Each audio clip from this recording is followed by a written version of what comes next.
സഖാവ് മോഹൻദാസ് പ്രഭാഷണം നടത്തിയ സഖാവ് ആലങ്ങോട് ലീലാകാരൻ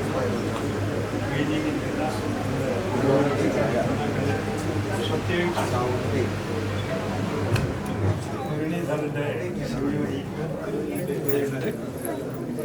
പ്രിയപ്പെട്ട സഖാക്കളെ കേൾക്കുന്നുണ്ടോ?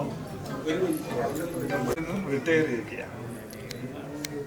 ഇവിടെ കേരളത്തിലെ മഹത്തായ PND പ്രസ്ഥാനത്തിൻ്റെ അമരക്കാരനായിരുന്ന അദ്ദേഹം ഇന്നു മുതൽ പൊതുരംഗത്തേക്ക് ഇറങ്ങാൻ പോവാണ്.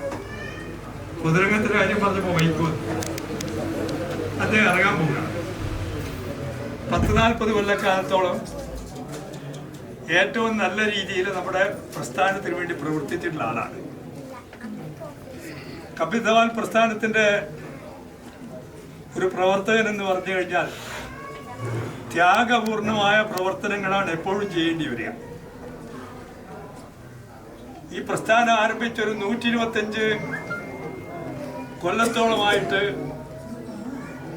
അതിൻ്റെ നേതാക്കന്മാർക്കും പ്രവർത്തകന്മാർക്കും ഒക്കെ തന്നെ ജീവനക്കാരുടെ അവകാശങ്ങൾക്ക് വേണ്ടി പോരാടിയപ്പോൾ ഒരുപാട് ത്യാഗങ്ങൾ അനുഭവിച്ചിട്ടുള്ള ആളുകളാണ്.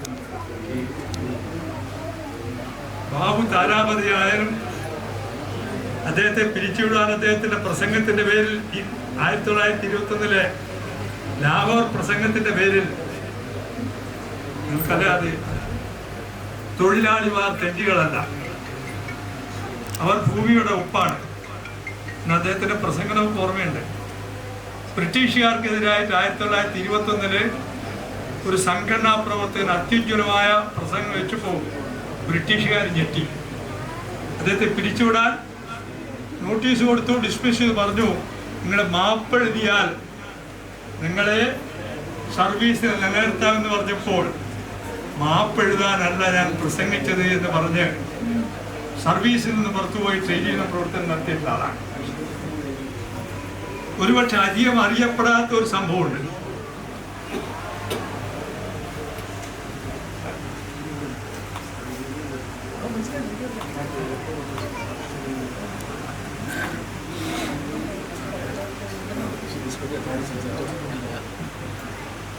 ആയിരത്തി 1947 സ്വാതന്ത്ര്യം കിട്ടിക്കഴിഞ്ഞപ്പോൾ ബ്രിട്ടീഷുകാരിൽ നിന്ന് സ്വാതന്ത്ര്യം കിട്ടി. തൊഴിലാളികൾക്ക് ഗുണകരമായ കാര്യങ്ങൾ ചെയ്യാൻ സമ്മതിക്കാത്തൊരു കാലഘട്ടത്തിൽ റെയിൽവേക്കാരും കമ്പിത്തവ തൊഴിലാളിമാരും ഒരു പണിമുടക്കിലേക്ക് ഇറങ്ങാൻ തീരുമാനിച്ചു. ആ തീരുമാനമെടുക്കുന്നത് മദിരാശിയിൽ വെച്ചിട്ട് ഒരു 75 വർഷങ്ങൾക്ക് മുമ്പാണ്. ആ മദിരാശിയിൽ വെച്ച് തീരുമാനമെടുക്കാൻ അന്നത്തെ സംഘടനയായ UPTWന്റെ കൗൺസിൽ, സുപ്രീം കൗൺസിൽ കൂടാൻ പോവുക. ആഭ്യന്തരകാര്യമന്ത്രി വല്ലഭായ് പട്ടേൽ മദിരാശിയിലെത്തി. അദ്ദേഹം നിർദ്ദേശം കൊടുത്തു, ഇന്ത്യയിൽ നിന്ന് മദിരാശിയിലേക്ക് വരുന്ന കമ്പിത്തവ തൊഴിലാളിമാരുടെ നേതാക്കന്മാരെ ഒക്കെ തന്നെ അറസ്റ്റ് ചെയ്യണം. ഇന്ത്യയുടെ ആഭ്യന്തരകാര്യമന്ത്രിയാണ്. തീവണ്ടിയിൽ മദിരാശിയിൽ ഇറങ്ങിയിട്ടുള്ള ഓരോ നേതാവിനെയും അവിടെ വെച്ച് അറസ്റ്റ് ചെയ്ത് ഭക്ഷണം പോലും കൊടുക്കാതെ കണ്ട് അവരുടെ തിരിച്ച് നഗരങ്ങളിലേക്ക്, കൽക്കത്ത ആയാലും ഡൽഹി ആയി കഴിഞ്ഞാലും ബോംബെ ആയി കഴിഞ്ഞാലും അയച്ച് 5-8 മാസം തടവിലിട്ടതിൻ്റെ ചരിത്രം, പണിമുടക്കം നടക്കാത്ത, സമരം തുടങ്ങാത്തതിൻ്റെ പേരിൽ അറസ്റ്റ് ചെയ്യപ്പെട്ടിട്ടുള്ള ആ ചരിത്രം കമ്പിത്തവാൻ പ്രസ്ഥാനത്തിലുണ്ട്.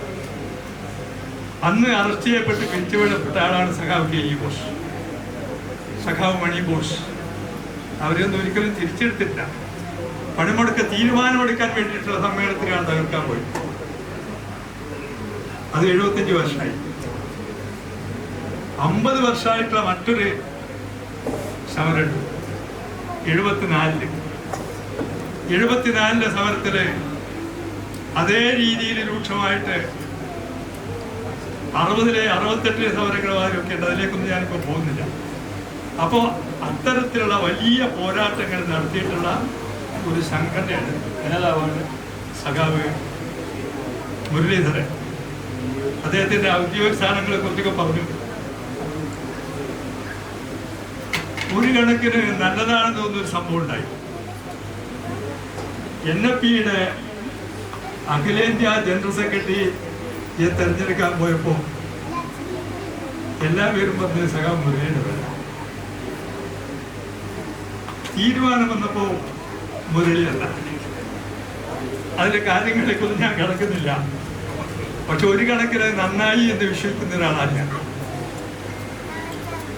കേരളത്തിൽ തന്നെ നിന്നുകൊണ്ട് പ്രവർത്തിക്കാൻ കഴിയാവുന്ന ഒരു സാഹചര്യം അതുപ്രകാരം ഉണ്ടായിട്ടുണ്ട് എന്നുള്ളത് വളരെ നല്ലൊരു കാര്യമായി ഞാൻ കണക്കാക്കി.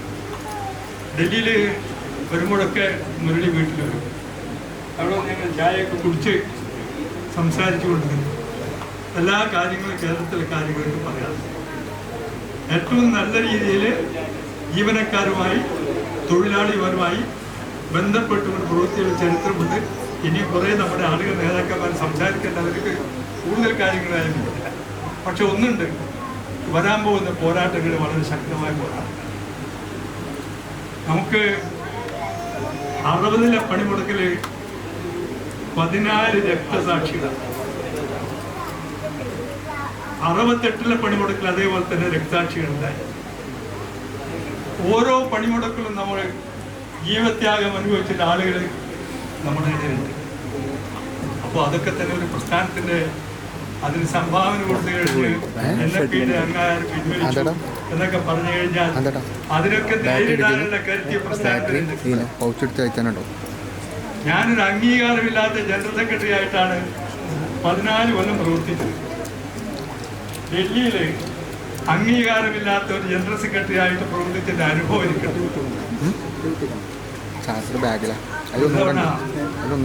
ഞാൻ പറയാ, കപിൽ സിബാൽ എന്നുള്ള മന്ത്രിയായിരുന്നു കമ്മ്യൂണിക്കേഷൻ. അദ്ദേഹം മന്ത്രിയായതിനു ശേഷം കാണാതിരുന്നപ്പോൾ ഒരു ദിവസം ഒരു വലിയൊരു ഫംഗ്ഷന് അദ്ദേഹം വന്നു. ഞാനങ്ങോട്ട് കയറി, mister Sibal, you did not give me an interview for the last so many days. Why can't you give me an interview? മൈക്കിൽ വെച്ചിട്ടാ പറഞ്ഞത്. കപിൽ സിബാൽ നാളെ വരൂ. അംഗീകാരമുണ്ടോ ഇല്ലെന്നുള്ളതൊരു പ്രശ്നമല്ല, വിഷമുണ്ടാവും. പക്ഷെ അംഗീകാരമില്ലാതെ കണ്ട് ലൈഫ് ഇൻഷുറൻസ് കോർപ്പറേഷൻ ഓഫ് ഇന്ത്യയുടെ ഓൾ ഇന്ത്യ ഇൻഷുറൻസ് അസോസിയേഷൻ 90% ജീവനക്കാരെ സംഘടനയാണ്. അവർക്ക് ഇന്നേ വരെ ഔദ്യോഗികമായ അംഗീകാരം ആ സംഘടനയ്ക്കില്ല. പക്ഷെ അവരുടെ പ്രവർത്തനത്തെ സംബന്ധിച്ചിടത്തോളം അതിൽ പോകുന്നുണ്ട്. അതുകൊണ്ട് അംഗീകാരം ഉണ്ടായാലും നല്ലതാണ്. അംഗീകാരമാണ് ജീവനക്കാരുടെ അംഗീകാരം പോലെ തൊഴിൽ